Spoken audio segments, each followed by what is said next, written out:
O que faço, visto que Abraão certamente virá a ser uma grande e poderosa nação, e nele serão benditas todas as nações da terra, porque eu o tenho conhecido e sei que ele há de ordenar a seus filhos e a sua casa depois dele, para que guardem o caminho do Senhor, para agir com justiça e juízo, para que o Senhor faça vir sobre Abraão o que acerca dele tenho falado.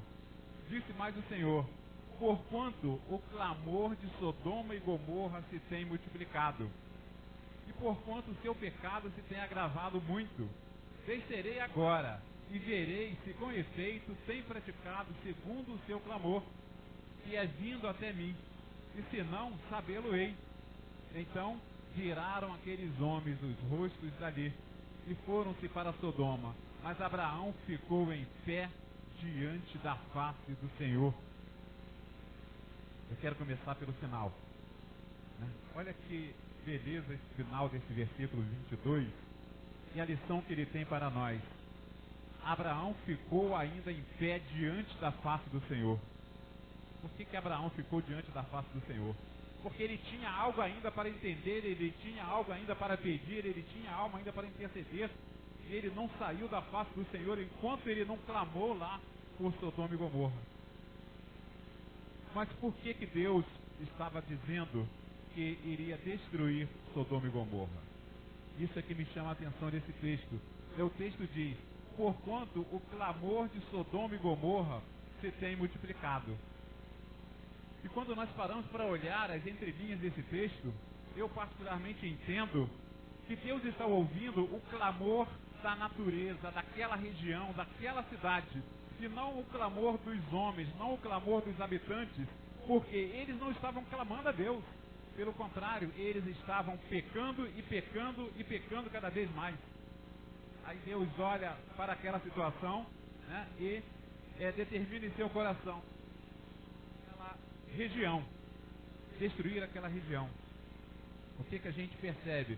É que por causa do homem que habita em determinada região, por causa dos homens que habitaram ali em Sodoma e Gomorra e naquelas cidades circunvizinhas ali, Deus, ele determinou que estaria destruindo aquela região. E diz o texto que a cidade, né, porquanto o clamor de Sodoma e Gomorra se tem multiplicado. É como se a natureza estivesse clamando a Deus, clamando ao Criador, a criação clamando ao Criador, porque ela sabia que, né, o que Deus ia fazer era a natureza que estaria sofrendo talvez a maior das consequências. Porque aquele local, irmãos, era um local fértil. Por que Ló, quando Abraão chegou para ele e disse: Ló, não dá para vivermos mais juntos, porque você tem uma grande quantidade de gado, eu também tenho uma grande quantidade de gado, e a terra está à sua frente. Você escolhe para onde você vai, para a esquerda ou para a direita, para a frente ou para trás, e eu irei para um local diferente. Aí Ló abriu os olhos para aquelas campinas de Sodoma e Gomorra, olhou ali aquela natureza toda verde, toda boa para pasto, e falou, e pensou dentro de seu coração: é para lá que eu vou. Às vezes nós escolhemos pela aparência das coisas, tá? Escolhemos errado. A vida, ela nos mostra muitas coisas que têm aparências, né, muito melhores do que a nossos olhos, melhores a nossos olhos do que dentro da igreja ou de outro lugar. E Ló, ele olhou para aquela campina e decidiu ir para lá. Mas os habitantes daquela região eram extremamente pecadores. Então Deus decidiu destruir, depois de um certo tempo, né, aquela cidade. E nós, quando olhamos para esse texto, temos a nossa atenção chamada. Talvez você vai perguntar: o que chama a minha atenção nesse texto é a ideia que ele nos deixa do clamor da criação. A cidade estava clamando ao Senhor, a natureza, a região estava clamando ao Senhor. O texto é claro quando ele diz que Deus ouviu o clamor da cidade. Deus não ouviu o clamor dos homens, até porque os homens não estavam clamando a Deus. Deus ouviu o clamor da sua criação. o clamor de Sodoma e Gomorra se tem multiplicado, e porquanto o seu pecado se tem agravado muito, descerei agora e verei se com efeito se tem praticado. O que me chama a atenção nesse texto? Deus iria estabelecer um juízo sobre aquela região. Mas o texto diz: eu descerei e confirmarei de perto o que está acontecendo naquela região. Por que talvez a natureza está me clamando tanto? O que os homens daquela região estão fazendo que o clamor daquela cidade, o clamor daquela região está chegando a mim? Aí ele diz: eu descerei agora e verei se com efeito tem praticado segundo o seu clamor. Se com efeito, os homens têm praticado o que a natureza estava clamando a Deus. Irmãos, é uma visão que a gente percebe nesse texto, mas é coisa de louco mesmo. A Bíblia diz que a loucura de Deus, a loucura dos que servem a Deus, tá? Isso os homens não vão entender, os homens naturais não vão entender. Mas o texto é claro quando ele nos deixa esse entendimento que Deus está ouvindo o clamor da natureza, o clamor da cidade, que é vindo até mim, se não sabê-lo-ei. Existe uma harmonia, como falamos, entre o Criador e a criação. Os céus, Salmo 19, de 1 a 4 diz: os céus declaram a glória de Deus, e o firmamento anuncia a obra de suas mãos. Um dia faz declaração a outro dia, e uma noite mostra sabedoria a outra noite. Não há linguagem nem fala onde não se ouça sua voz. Uma linha se estende por toda a terra, e as suas palavras até o fim do mundo. Neles pôs uma tenda para o sol. Então os céus, eles declaram a glória de Deus. Ou seja, a natureza declara a glória de Deus. O firmamento anuncia as obras das suas mãos. Quando nós olhamos para a natureza, nós olhamos e entendemos que houve um ser criador. Independente de como você vai chamar Deus, né?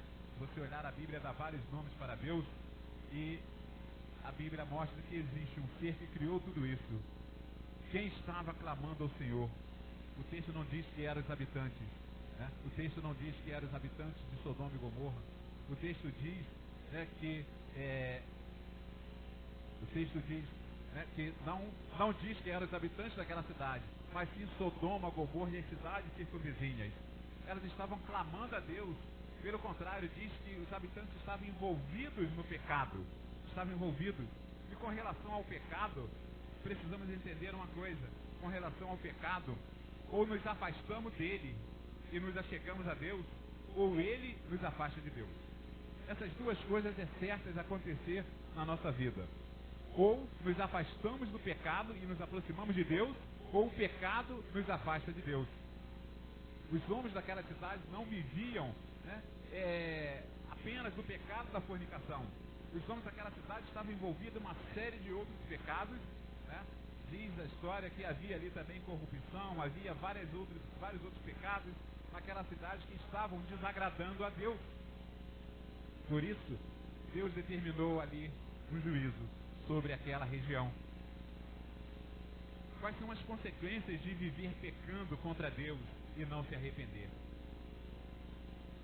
Nós podemos viver sem Deus a nossa vida toda. Podemos viver sem Deus a nossa vida toda. Nós não podemos morrer sem Deus. Você acha que pode viver sem Deus? Você vai viver sem Ele, até você morrer.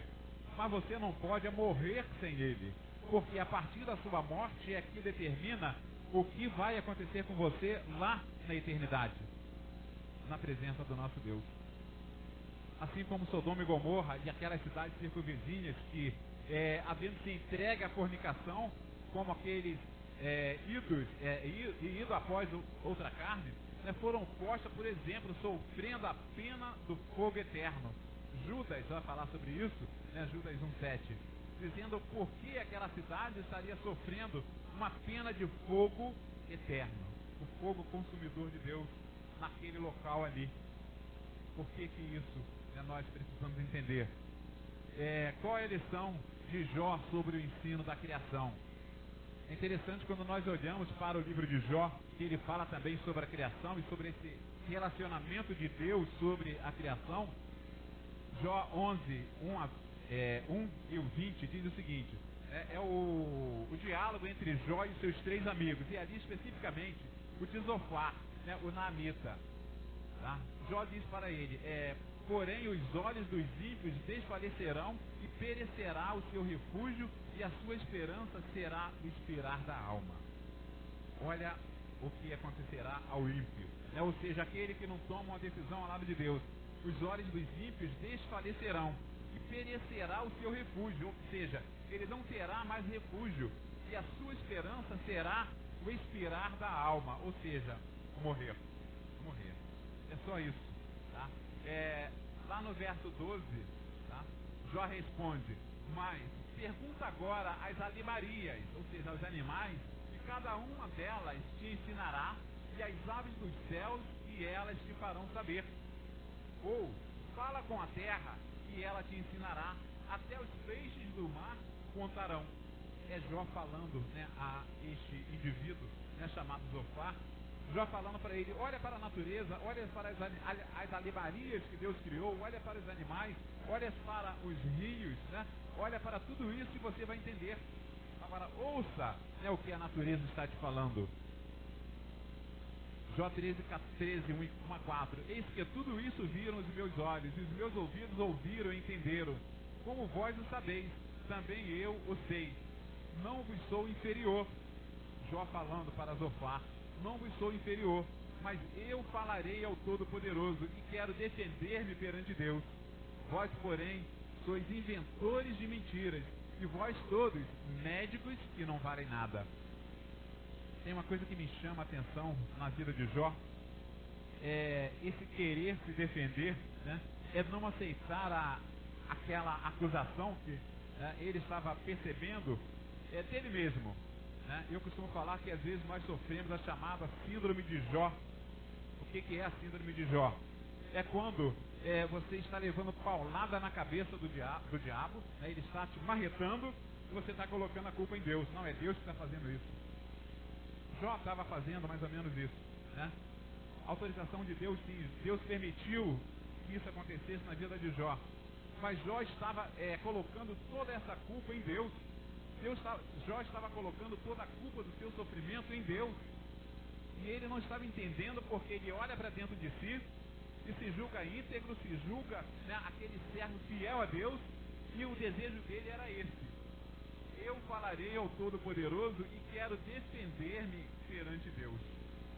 Será que nós temos essa integridade, essa coragem de querer chegar diante de Deus e dizer: Deus, eu estou sofrendo isso, mas eu não mereço? Jó queria fazer isso.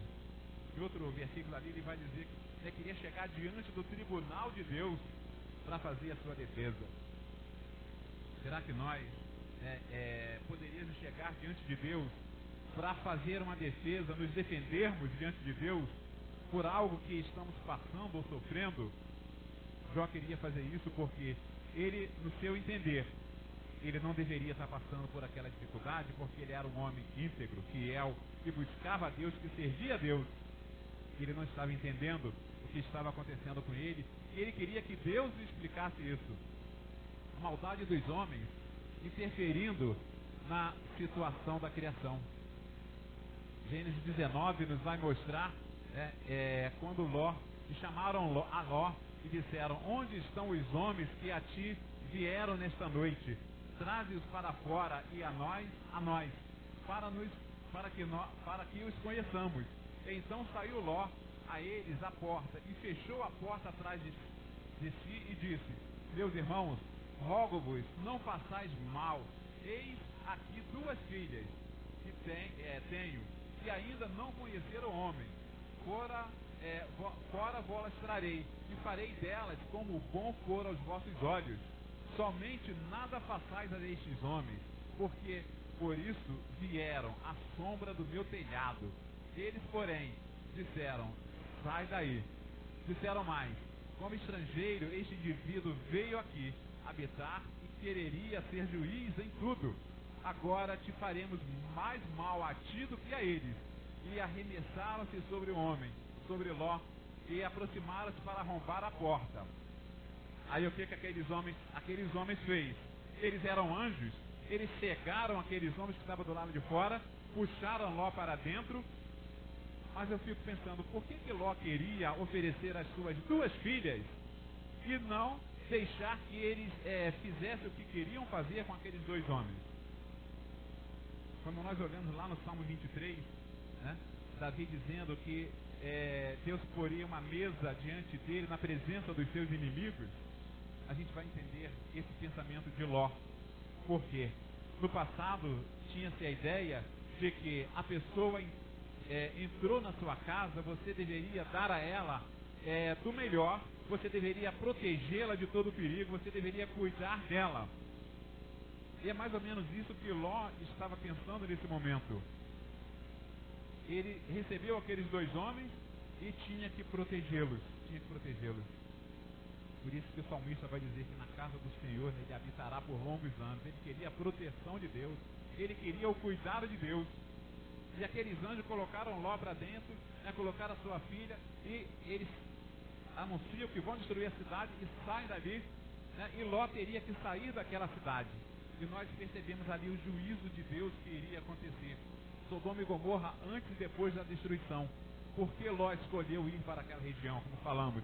Era uma região fértil, era uma região que era boa, e Ló olhou para ela.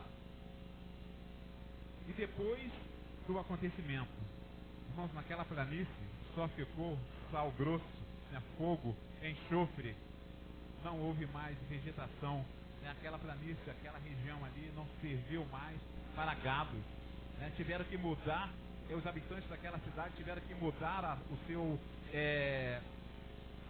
o modo como eles iriam tirar da terra ali o seu sustento, tá? Não era mais da vegetação, porque ali não nasceria mais nada.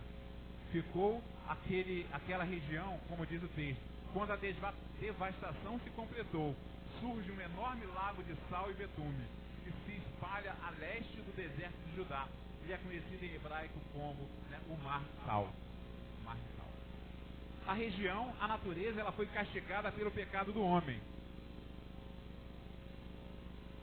Concluindo, o que nós podemos aplicar para a nossa vida, para a nossa realidade nos dias de hoje? A criação, ela sofreu por causa dos homens que habitavam sobre ela. Aquela cidade não tinha nada a ver com o pecado daqueles homens, né? Porque eles pecavam porque queriam pecar. Deus deu livre-arbítrio a eles e eles escolheram pecar contra Deus, pecar contra os homens, né? Pecar é porque queriam pecar. Mas a natureza em si, ela não decidiu pecar, mas ela sofreu as consequências. Ela sofreu por causa da humanidade, dos homens, né, que estavam naquela região. Como está a cidade do Rio de Janeiro hoje? Quando nós olhamos para a cidade do Rio de Janeiro, quando nós olhamos para a realidade social, para a idolatria da cidade do Rio de Janeiro, nós ficamos pensando, será que nós estamos piores do que Sodoma e Gomorra? Será que nós estamos iguais a Sodoma e Gomorra? Falamos muito em idolatria, falamos muito, né, que o país é laico, né, não pode se envolver religião com política. Quando tocam nesse assunto comigo, eu digo, olha, então vamos mudar o nome do centro administrativo da cidade do Rio de Janeiro. Você sabe qual é o nome da prefeitura do Rio? Centro Administrativo São Sebastião do Rio de Janeiro. Então vamos mudar aquele nome, já que a cidade é laica. O nome do Rio de Janeiro não é Rio de Janeiro, é cidade de São Sebastião do Rio de Janeiro.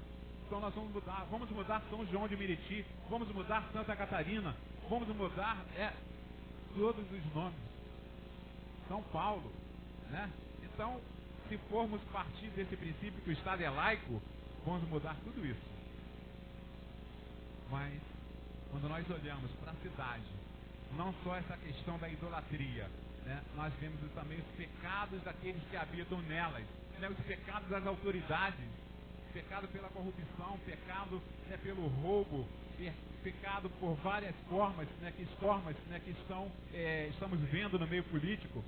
A cidade do Rio de Janeiro, né, como criação de Deus, ela precisa de intercessores. Ela precisa de intercessores. Será que não vai acontecer algum dia, como Sodoma e Gomorra? Deus vai olhar para a cidade do Rio de Janeiro e dizer, não, o clamor daquela cidade está chegando até a mim, e eu vou dar um basta nessa situação. Foi isso que aconteceu naquela região. O clamor da cidade chegou até Deus, o clamor da natureza chegou até Deus, o clamor da região chegou até Deus, e Deus resolveu dar um basta. Por que nós precisamos evangelizar? Por que nós precisamos investir em missões Rio? Porque é aqui que nós moramos. Porque é aqui que, se for destruído, nós seremos destruídos juntos. Deus poupará os seus servos com certeza, Deus cuidará de nós com certeza, mas a cidade irá sofrer se isso estiver no coração de Deus. Já esteve uma vez, a Bíblia nos mostra isso lá em Sodoma e Gomorra. Irmãos, não estou aqui dizendo que aquelas regiões desérticas, né, sofrem, tá? Porque há situações climáticas que precisamos considerar, sim. Há situações climáticas que interferem, sim. Mas a falta de vontade do homem resolver os problemas que podem ser resolvidas. Tá? Israel tinha um deserto imenso. Tá? E aquele deserto de Israel virou ali, né, um grande pomar, um grande local de plantação. Tá? O sertão do Brasil, ele também pode mudar. Se houver um investimento, se houver interesse político, pode-se mudar isso. Mas, se a mão de Deus estiver contra este lugar, por causa dos habitantes, nada vai mudar. Nós precisamos interceder pela cidade do Rio de Janeiro. Ela precisa ser sarada, ela precisa ser curada. Ela precisa, né, de alguém que interceda para que ela seja curada. Né? Se o meu povo, que se chama pelo meu nome, se humilhar e orar. Não são os políticos que vão orar, que vão se humilhar. Não são aqueles que não têm um relacionamento com Deus que vão se humilhar, que vão orar. Não são aquelas pessoas que não buscam a Deus que vão fazer isso. A palavra é clara, Eclesiastes 7,14, né? Se o meu povo, que se chama pelo meu nome, se humilhar e orar, eu ouvirei dos céus e sararei a sua terra. Por que tanta violência no Rio de Janeiro? Será que aquela famosa frase se cumpre? Muita oração, muito poder. Pouca oração, pouco poder. Nenhuma oração, nenhum poder. Será que as igrejas do Rio de Janeiro têm orado pouco? Têm intercedido pouco? Eu creio que temos uma parcela de culpa nisso, sim. Tá? Temos uma parcela de culpa. Quando algumas pessoas falam comigo com relação ao povo, não, mas o povo é culpado de nós estarmos numa epidemia de Covid. O povo é culpado de estarmos numa epidemia de dengue. O povo é culpado de termos grandes doenças. Eu digo, o povo é culpado sim, mas o governo tem a sua parcela de culpa. E o governo sempre tem a maior parcela. Por quê? Ele sabe o que fazer, como fazer, tem um profissional para fazer e sabe a hora de fazer, mas não faz. Mas não faz. Temos um grande exemplo disso. O carnaval não era para ter acontecido, porque sabia-se que o vírus já estava circulando desde o ano passado. Mas o interesse político, econômico, né, financeiro, fez com que deixasse acontecer. Nesse mesmo entendimento, né, qual seria a intensidade do clamor da cidade do Rio de Janeiro? Qual seria a intensidade do nosso clamor? Às vezes, irmãos, a intensidade do nosso clamor está quando você consegue medir a intensidade do seu sofrimento. Há uma classificação para urgência e emergência, né? Amarelo, verde, azul e vermelho, tá? Amarelo, verde, azul e vermelho, que vai dizer se a sua dor está muito ou se está pouca, se a sua necessidade de ser atendido está maior ou menor. Qual a intensidade do clamor da cidade do Rio de Janeiro? Como está a classificação do pecado dos moradores do Rio de Janeiro, tá? E quando falo pecado dos moradores, daqueles que estão dentro das igrejas também. Que não é só quem está lá fora que peca, nós aqui dentro pecamos também. Mas pecamos e ouvimos a voz do Espírito Santo. Você errou, você pisou na bola. E nós nos arrependemos e voltamos o nosso pensamento para o Espírito Santo de Deus e pedimos perdão e somos perdoados. Há um versículo lá, parece que é a primeira carta de João, né, que ele diz o seguinte, não tem a referência aqui, mas não sou muito bom em guardar referência, mas há duas versões que dizem o seguinte: aquele que peca não vê Deus. Uma versão. A outra versão diz: aquele que vive pecando não vê Deus. Eu prefiro essa segunda versão. Aquele que vive pecando, ou peca diariamente, cotidianamente, esse não vê Deus. Aquele que peca e se arrepende, que busca o perdão de Deus, esse vê Deus. Mas aquele que peca e não busca o perdão de Deus, esse vai queimar. Vai queimar. Que não é no céu. A cidade do Rio de Janeiro, né, ela precisa de intercessores. Ela precisa ser sarada. Ela precisa ser curada. Qual a intensidade do nosso clamor pela cidade? Missões Rios e o despertamento de orar pela cidade do Rio de Janeiro e seus habitantes. É nessa época de missões que nós somos desafiados, irmãos. Que nós somos desafiados a orar pela cidade, a contribuir com missões. Mas não é só nessa época. A cidade do Rio de Janeiro não é a cidade de veraneio, onde nós viemos só para a época de missões Rios, oramos, intercedemos e vamos embora, né? Nós precisamos estar orando continuamente por ela. Precisamos estar evangelizando continuamente por ela. Precisamos ou ir nos presídios, tá? Ou segurar a corda, como ouvimos no domingo passado, né, o pastor falando, né, do trabalho que é feito nos presídios. Ele vai, os missionários vão, mas nós muitas das vezes, pelas nossas condições físicas, né, condições de saúde, não podemos ir. Pelo nosso trabalho também não podemos ir, porque não temos tempo para isso, mas alguém se dispõe a ir e trabalhar. Aí a igreja precisa segurar essa corda. A igreja precisa sustentar. A igreja precisa entender a sua missão. Nesta época de missões, Rio, nós somos desafiados a interceder pelos moradores da cidade do Rio de Janeiro, sim. Interceder para que tomem uma decisão ao lado de Cristo, mas precisamos falar também. Mas também nós somos desafiados a orar pela cidade, que alguns chamam de maravilhosa. Talvez ainda existe algo maravilhoso na cidade do Rio de Janeiro, sim. Mas precisa ser resgatado. Precisa ser resgatado. Orar para que sejam alcançadas pela salvação. Pela salvação. Pela palavra da salvação. Se o meu povo, que se chama pelo meu nome, se humilhar e orar, e buscar a minha face, e se converter dos seus maus caminhos, então eu ouvirei dos céus e perdoarei os seus pecados e sararei a sua terra. Se nós quisermos a cidade sarada, temos que orar, temos que nos humilhar, temos que buscar, temos de participar também, porque se não buscarmos, né, nós não vamos estar participando de alguma forma. Quando nós oramos e pedimos a Deus orientação, o que podemos fazer, como fazer, o porquê fazer, nós já sabemos. Deus nos mostra isso. Deus nos mostra o que fazer e como fazer.